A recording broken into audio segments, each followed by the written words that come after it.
Hello guys, welcome back to one more mini blog. ఈ రోజు మాకైతే అకౌంట్స్ ఎగ్జామ్. సో నేను మార్నింగే లేచి ప్రాక్టీస్ అంతా కూడా రివైజ్ చేసుకున్నాను. తర్వాత నేనైతే ఫ్రెష్ అప్ అయిపోయి కాలేజ్ సెంటర్ కి అయితే స్టార్ట్ అయిపోయాను. ఫైనల్ గా గైస్ నేనైతే కాలేజ్ కి అయితే రీచ్ అయిపోయాను. షుగర్ కేన్ జ్యూస్ దాక్కుంటా మొత్తం ఎగ్జామ్ గురించి ఆలోచిస్తున్నాను. పేపర్ ఎలా వస్తుందని ఊహించుకుంటేనే భయం అవుతుంది.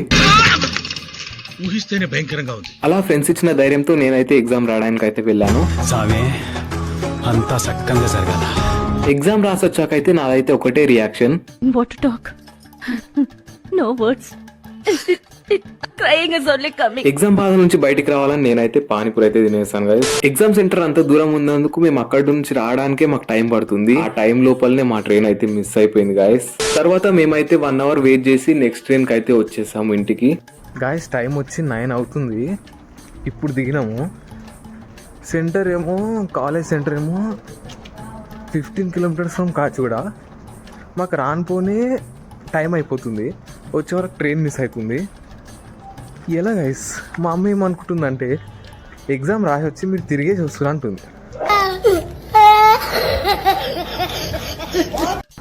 అట్లుంటుంది గైస్, దూరం లాంగ్ నుంచి వచ్చిన వాళ్ళకి ఇదే ప్రాబ్లం గైస్.